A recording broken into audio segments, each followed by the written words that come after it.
Vous êtes nombreux à découvrir TFT avec la sortie du nouveau set 13, à l'occasion bien sûr de la saison 2 de la série Arcane. Alors déjà, bienvenue à tous les nouveaux joueurs, ça fait plaisir. Le problème c'est que c'est un jeu qui est difficile à comprendre quand on débute, et c'est normal parce qu'il y a plein d'infos à l'écran, et il n'y a pas vraiment de tuto. Dans cette vidéo, je vais vous présenter le jeu comme j'aurais aimé qu'on me l'explique, c'est-à-dire tranquillement, posé, et avec des mots simples. Moi c'est Romanov, j'étais master au set précédent et j'ai créé cette chaîne YouTube pour vous aider à progresser à TFT. Donc c'est parti, le premier point sur les 8 qu'on va aborder dans cette vidéo, c'est le but du jeu. En fait c'est tout simplement un Battle Royale, c'est-à-dire qu'on est 8 joueurs à s'affronter et c'est le dernier survivant qui va gagner la partie. Donc on commence tous avec 100 points de vie et on va s'affronter, on va combattre et à chaque fois qu'on gagne un combat, on fait perdre des points de vie à l'adversaire. Et quand tu as 0 point de vie, bah tu perds la partie, tu sors de la partie. Simplement, il y a une petite nuance, c'est que quand on joue une partie classée, on gagne évidemment des points quand on arrive premier, on gagne environ 40 points, mais on gagne aussi des points quand on arrive deuxième, troisième et quatrième. On en gagne moins, mais par exemple un top 4, ça nous fait gagner 10 points dans le classement. Par contre, quand on arrive dans les 4 derniers, là on perd des points. À partir déjà de 5e, on perd 10 points. Et 8e, là tu perds beaucoup de points. Donc voilà, c'est pas grave si vous faites pas top 1, si vous faites un top 4, c'est considéré comme une victoire. Maintenant le deuxième point, on va voir ce qui se passe sur le terrain, qu'on appelle le board plus communément. Donc en gros c'est un peu comme un jeu d'échecs en plus stylé, parce qu'au lieu d'avoir des pions et des cavaliers, bah, vous avez des unités, des champions de League of Legends qui vont balancer des sorts et se foutre sur la gueule. Donc vous allez pouvoir poser des unités ou des champions, appelez ça comme vous voulez, sur le board, qui vont combattre, et vous pouvez en poser un nombre limité qui est égal à celui de votre niveau. Donc au début, on est niveau 3, puis après on est niveau 4, on va pouvoir poser 4 unités sur le board, puis on monte de niveau 5, on pose à chaque fois une unité de plus, et ça permet de se renforcer et de construire un board de plus en plus fort. La limite, c'est le niveau 10, mais on l'atteint très rarement. En général, quand on est en fin de partie, on est niveau 9. La dernière partie de votre board, c'est le bench, banc en français, et c'est exactement comme le banc dans un match de basket, c'est-à-dire qu'il y a des champions que vous pouvez poser et qui attendent de rentrer sur votre board, ou alors qui attendent de passer niveau 2. On verra ça dans le 6e point, sur les unités. Maintenant le 3e point, c'est les combats. Alors comment ça fonctionne un combat, puisqu'on va affronter les adversaires round par round, et entre chaque round, on va pouvoir faire des actions qu'on verra plus tard. Mais en gros un combat, il n'y a rien à faire. Une fois que vos unités elles sont posées et qu'il y a un décompte et que le round commence, et bah vous n'avez plus qu'à regarder et à voir ce qui se passe. On contrôle pas les unités, sinon ça serait comme jouer à League of Legends. Donc ça c'est un aspect qui est cool dans TFT. Vous n'avez pas besoin d'être bon en mécanique, c'est-à-dire bien gérer les déplacements ou alors bien viser à la souris comme dans Call of Duty ou dans un jeu de combat où il faut vraiment connaître les combos à la manette, etc. Ça peut être difficile.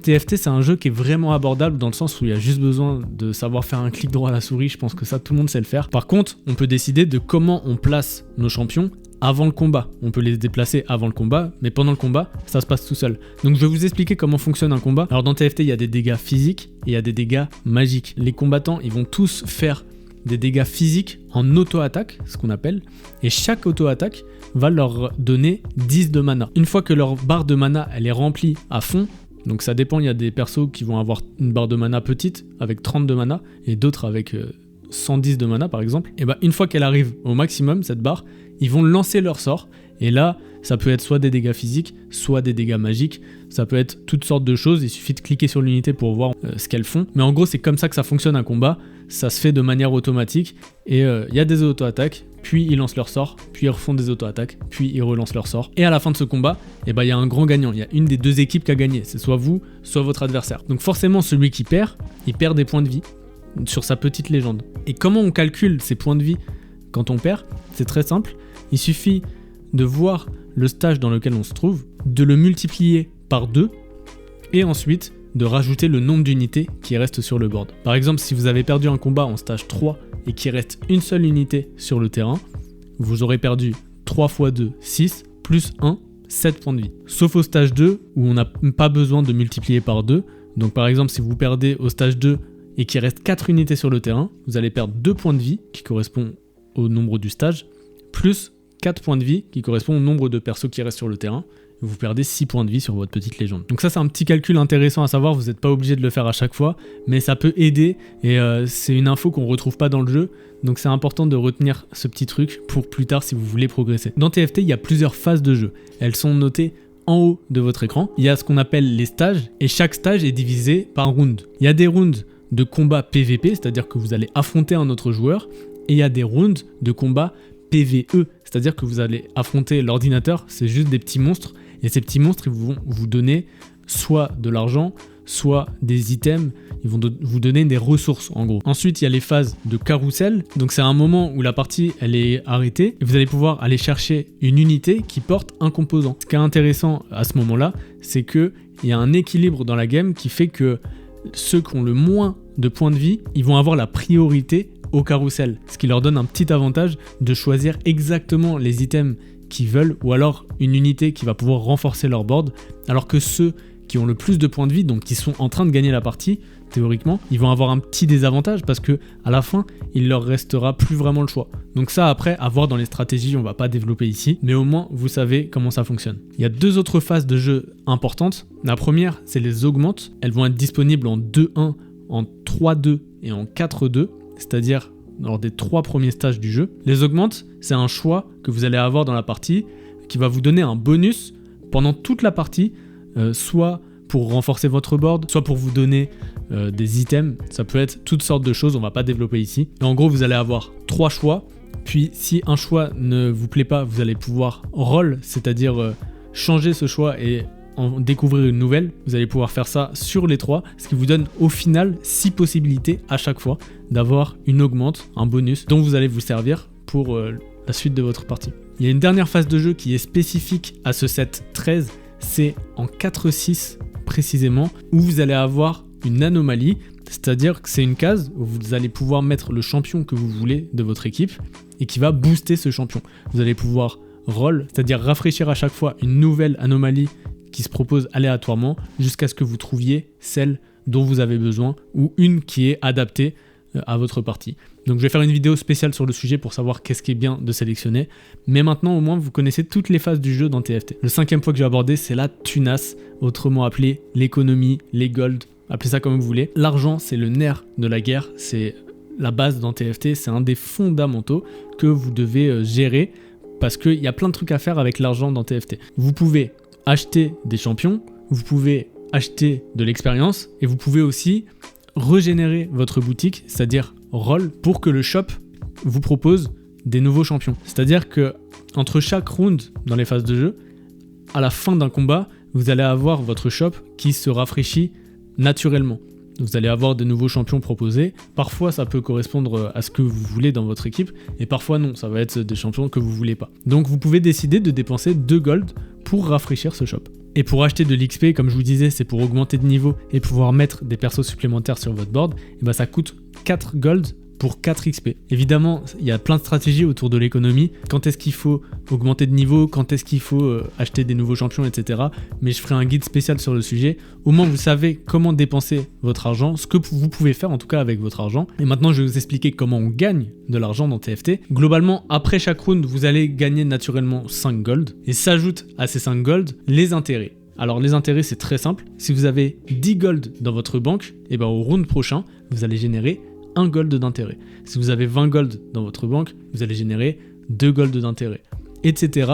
jusqu'à un palier de 50 gold où vous allez générer 5 d'intérêt. Mais si vous avez 60 gold, vous n'allez pas générer 6, vous allez générer 5. C'est limité à 50. C'est important de faire des paliers dans TFT, ça fait partie de la stratégie du jeu pour développer son économie, avoir plus d'argent. Qui dit avoir plus d'argent dit avoir plus de possibilités pour augmenter de niveau ou pour acheter des champions ou pour roll le shop, en gros pour se renforcer et pour éviter de perdre des points de vie. La dernière façon dans TFT de gagner de l'argent, c'est de faire des séries de victoires ou des séries de défaites. Donc ça consiste tout simplement à gagner plusieurs rounds d'affilée ou à perdre plusieurs rounds d'affilée. Une série de 2 à 4 victoires ou défaites vous rapporte 1 gold supplémentaire. 5 victoires ou défaites vous rapportent 2 gold supplémentaires. Et à partir de 6 victoires ou défaites d'affilée, vous gagnez 3 gold supplémentaires. Ce sont des stratégies avancées parce que ça comporte évidemment des inconvénients que je ne vais pas développer ici. Donc si vous débutez, soyez pas trop matrixé par les win streaks et les lose streaks.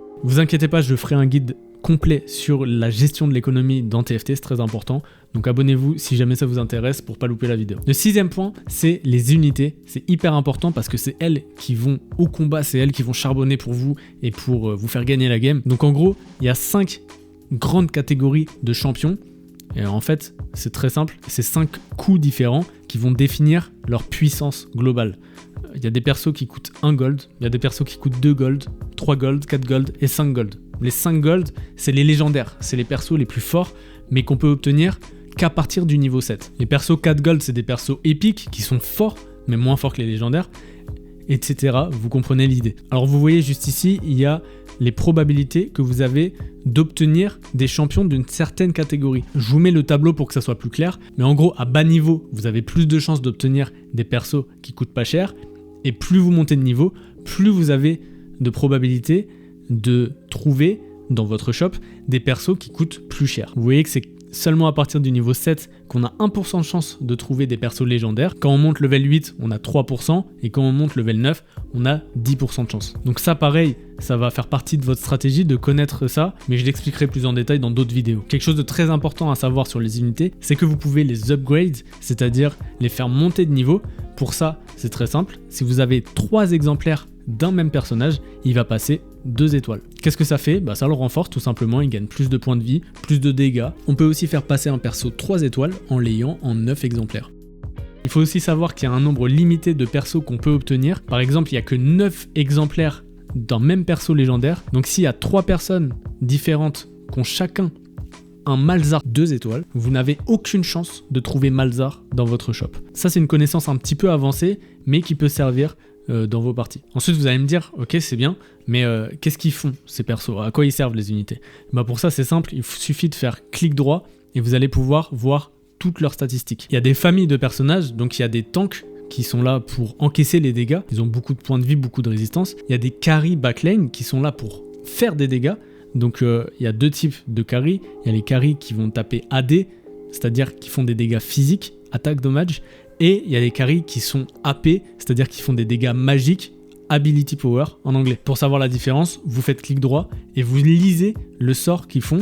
Comme ça, vous allez pouvoir voir s'ils tapent des dégâts magiques ou physiques. Et il y a aussi des carry mêlés, donc c'est des carry qui ne sont pas en backlane, c'est-à-dire qu'ils ne sont pas derrière protégés par la ligne de tank, ils vont directement au contact. Enfin, concernant les unités, la dernière chose à regarder, c'est qu'elles comportent des synergies. Elles font partie d'une ou plusieurs grandes familles. Ces synergies, pour qu'elles s'activent, il faut mettre plusieurs unités de la même famille sur votre board. Alors ça dépend de chaque synergie. Par exemple, il y en a qui fonctionnent à partir de 2, la synergie Scrap, Ferrailleur en français. Il suffit de mettre 2 persos, par exemple Powder et Trundle, et ça active votre synergie Scrap. Et ça c'est pareil, il faut lire ce que ça fait, mais ça permet de renforcer toute votre équipe et de créer ce qu'on appelle des compositions. Pareil, je vais pas rentrer en détail dans le sujet, mais j'ai fait des vidéos pour savoir quelle composition jouer en ce moment. Il y a des compos qui sont plus fortes que d'autres, ça dépend de la méta, parce qu'il y a régulièrement des mises à jour sur le jeu pour ajuster l'équilibrage, c'est-à-dire que certaines compos ne soient pas trop fortes comparées à d'autres compos qui peuvent être beaucoup plus faibles. Donc TFT de toute façon c'est un jeu qui est constamment en mouvement, où il faut un petit peu se renseigner pour savoir qu'est-ce qui change et qu'est-ce qui est plus fort. Le 7e point, c'est les items. Alors il ne faut pas confondre les composants et les items complets, les objets complets. Les composants, il y en a 8, et lorsque vous fusionnez 2 composants ensemble, et ça donne un item complet. Du coup ça fait beaucoup de possibilités, ça fait beaucoup de trucs à apprendre. Mais petit à petit, vous allez comprendre, de toute façon, il y a une logique, c'est-à-dire que les ceintures, les armures et les négatrons, c'est plutôt des items pour les tanks, c'est des trucs qui donnent des résistances, alors que les baguettes et les gouttes, c'est plutôt des composants qui vont servir aux persos qui font des dégâts magiques. Et ensuite, les épées, les gants et les arcs, ça va plutôt servir aux persos qui font des dégâts physiques. Mais bien sûr, il y a plein de mélanges, il y a plein de possibilités, il y a des tas de choses. Je vais faire une vidéo complète sur le sujet parce que c'est un gros truc à aborder. Globalement, ce qu'il faut comprendre, c'est que lorsque vous avez des composants, c'est important de les fusionner. On dit slammer en anglais.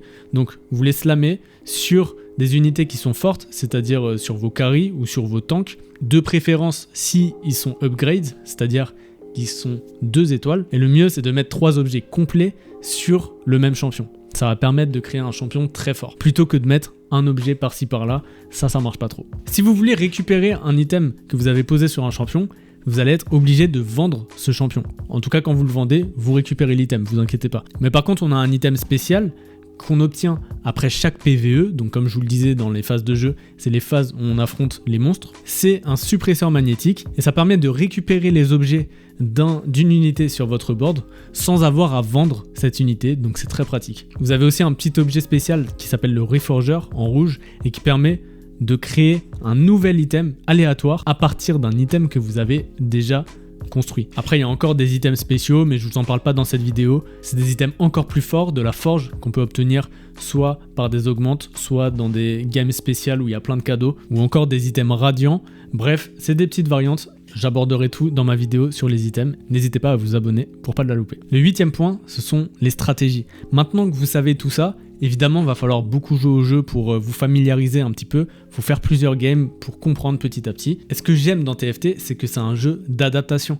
Parce que chaque nouvelle partie va vous proposer des nouvelles options que vous n'aviez pas dans les games précédentes. C'est pour ça que c'est important de connaître le jeu, de savoir les possibilités qui s'offrent à vous et de pouvoir gérer les fondamentaux, c'est-à-dire l'économie et la connaissance de la méta, c'est-à-dire les items, qu'est-ce qui est fort, sur quel personnage, quelles compos sont fortes, etc. Donc vraiment c'est un jeu hyper cool si vous aimez réfléchir un petit peu. Et aussi il y a la partie un petit peu casino parce que il y a une part de chance dans TFT, il y a de la variance, c'est-à-dire qu'il y a des parties où vous allez gagner des légendaires, vous allez gagner plein d'items super bien, et c'est ça qui rend le jeu super addictif. Il y a aussi les ranked, c'est-à-dire les parties en classement qui vous donnent un objectif de gagner tout simplement et de monter en niveau, en elo, un petit peu comme aux échecs. Et bien sûr c'est un jeu en mouvement où il y a des patchs régulièrement, des mises à jour toutes les 2 semaines en général, et qui permettent de modifier un petit peu la méta et de pas se lasser du jeu, surtout qu'il y a des nouveaux sets tous les 3 mois. Donc vraiment c'est un super jeu, j'espère que la vidéo vous a plu. Si vous voulez suivre mes autres guides que je sortirai prochainement, abonnez-vous à la chaîne,